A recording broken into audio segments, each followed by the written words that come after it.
Hi. So I thought I would talk a little bit about travel philosophy. The categories to me kind of boil down to tourist, which is one we all know, where really you're focusing on having your own fun, doing your own thing, and not worrying too much about the people in the world and the country around you. Another category would be traveler.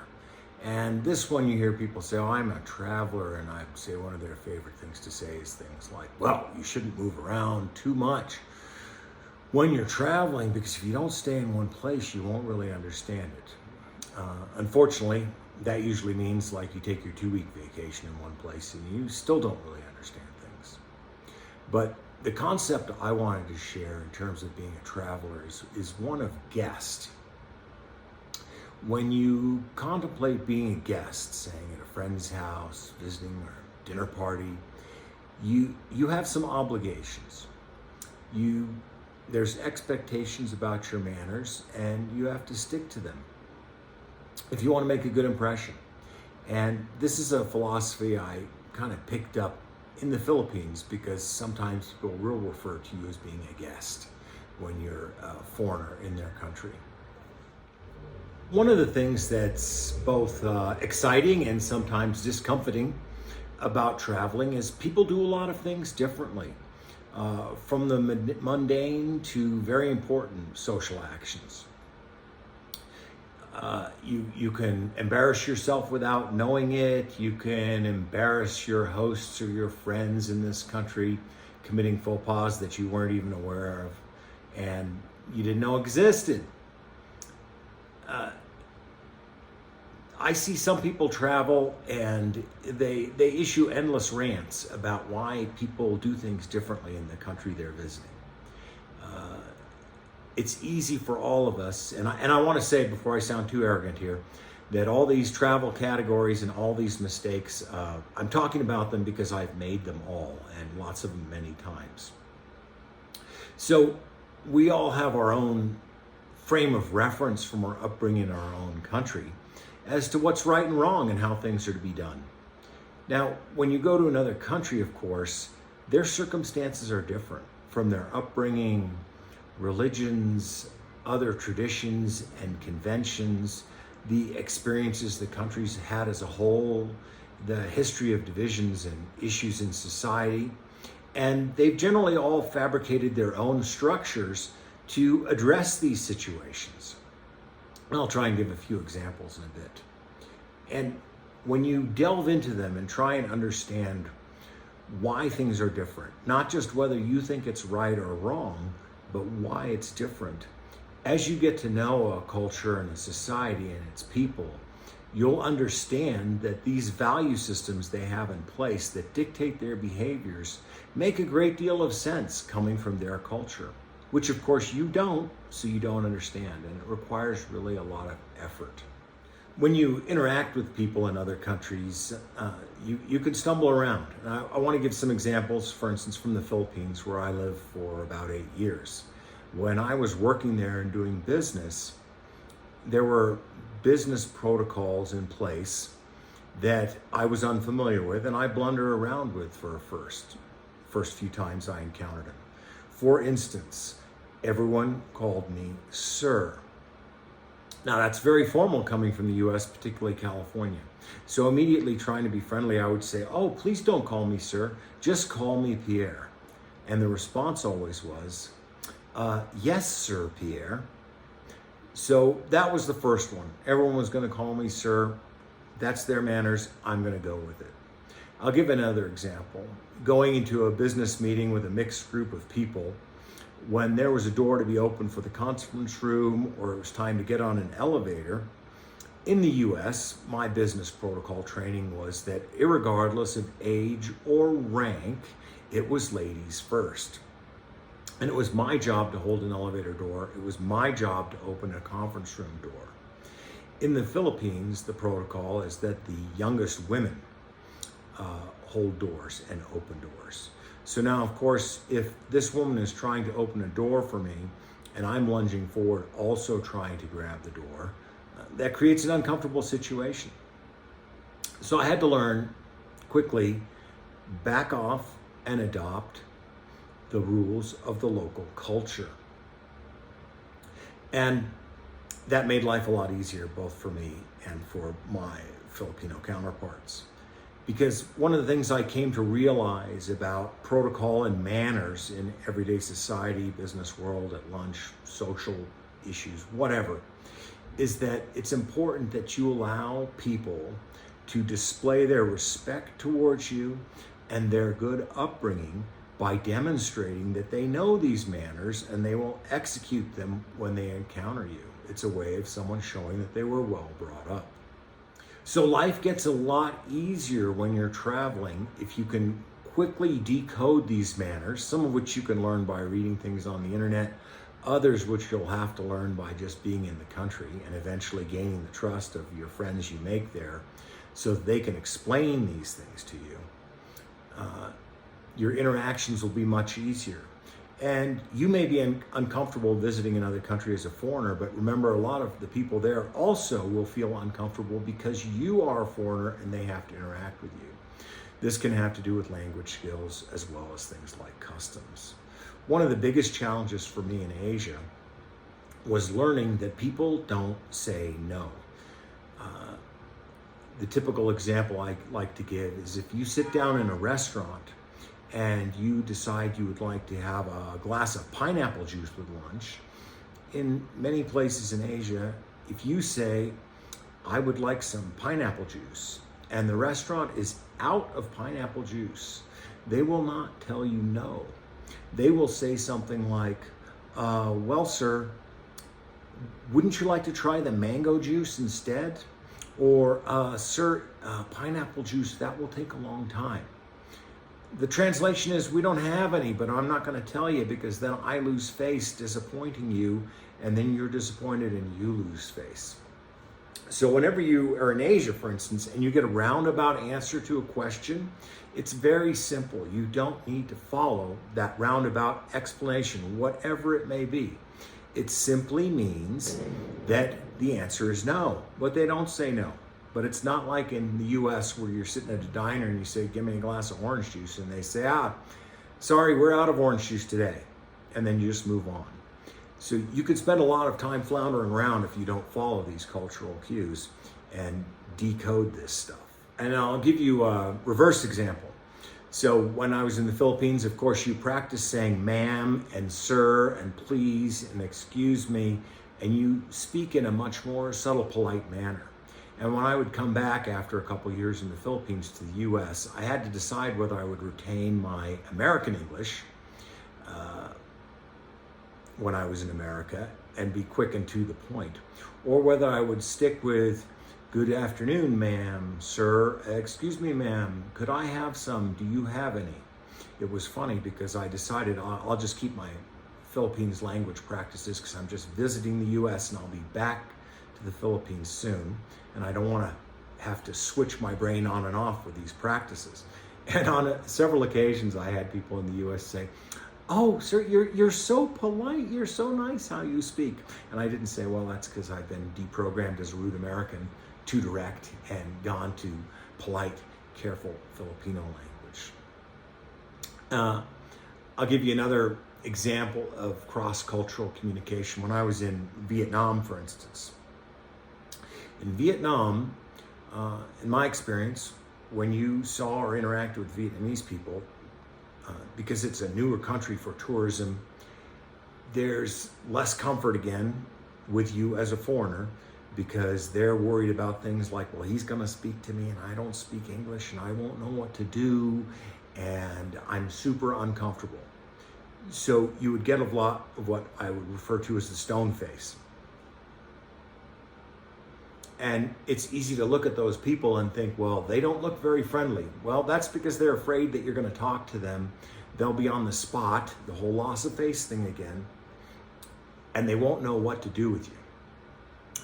I found in Vietnam, if you looked directly at the stone face and smiled or said hello, instantly the discomfort went away and you got a big smile back. Now in Vietnam, probably still going to have trouble communicating, even with things like Google Translate, which works very well with Western-based languages, but can make indecipherable nonsense out of a translation of Vietnamese to English. While I'm on the subject of my experiences living so long in the Philippines, I thought I would talk a little bit about the concept of white privilege. I was living over there when this entered the vernacular of the US, and I was a little curious as to what is white privilege, and I even talked to some friends who were not white in the US and said, I don't really quite get this concept, and I don't want to get into the politics of it all because everybody's got their opinions on that. But they were able to give me some enlightenment. And then also living in Asia and in the Philippines for lengths of time, you do automatically gain fairly blatant white privilege.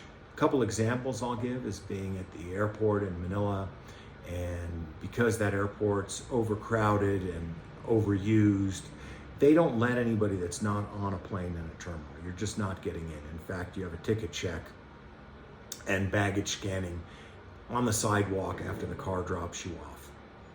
And because Manila has a huge overseas worker population, the airport is always really busy because you've got that on top of regular travel and tourism.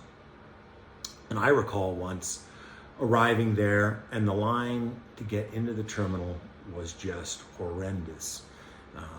6 or 8 people wide, tons of people with dozen bags, and moving slow. And as I stood there looking at the line, somewhat dismayed, I thought to myself, oh, this is going to take a while. Someone came up to me, a security guy, and he said, oh, sir, don't wait in this line. Come with me. And he took me to the pilot and aircrew entrance, so that I could pass through where there was no line and get straight into the airport. And this sort of thing happened commonly. I recall going into nicer venues or locations there with Filipino friends, and I could just breeze through into the place, and suddenly I would discover I was standing by myself because my Filipino friends had been stopped by security and asked to give an explanation about themselves and why they were going in there. Kind of sad and ironic when you consider it's their country and this would happen. And I could just turn around and say, oh, they're with me. Nope. Through they come with security. So learning all these cultural nuances is very challenging. I'll give another example. In a lot of places in Asia, if you don't like your food that you ordered, that's too bad. You're buying it. You can get something else. I remember having a plate of food delivered to me and a friend in the dark. We were sitting outside watching a band, and we tasted the food, and it was like, wait, this isn't the appetizer we ordered. Called over the waitress, and it's like, oh, too bad, you already ate it. It's like, well, we tasted it, we can't see it. But that's just how it goes. And one of the things I learned in Asia, again, is that generally, if there's a problem with an order, that replaced food or drink, right? Be careful ordering wine, because if it's not any good because it's been sitting in tropical heat for 6 months, too bad. If there's a problem with an order and there's a refund to be made, that refund will come from the pay of the employee that served you. And you have to consider that if you're in any kind of a fancy restaurant, or particularly one that's serving any sort of Western food of any kind, that food is quite expensive, even at say $5 or $6 a plate for an entree. And that price equals the day's pay for the server you're dealing with. Managers there do not really have any power, and the idea that they can waive a cost or absorb it just doesn't exist. A lot of this is because margins are narrow in developing countries, and there's also a lot of issue with obviously employee theft that occurs in every country and every business. And so there's really no recourse if something goes wrong or you don't like what you get. Now, if you can decode these cultural values and norms of behavior, even at a subtle level, interacting with friends, and incorporate them into your own behavior, you just got to let go of this whole idea that like what I learned and what we do in America is right. It's right in America, it's not right in the other countries. If you make the effort to grasp these things and quickly incorporate them into your own behavior and your own interactions with the local people, what'll happen is something that's just fantastic. And that is, they'll feel very comfortable around you. And because they feel comfortable around you and sense that you are comfortable around them, you'll get invitations. You'll get invited to family events, you'll be invited to homes and other activities, and they'll be happy to invite you because they feel like you won't be uncomfortable and they don't have to be uncomfortable about you doing something that you shouldn't at the event. And so you get a lot more opportunity and you get to know these people better. And as you know them better, then you can start asking more questions about their culture and they'll feel comfortable answering and you'll learn more.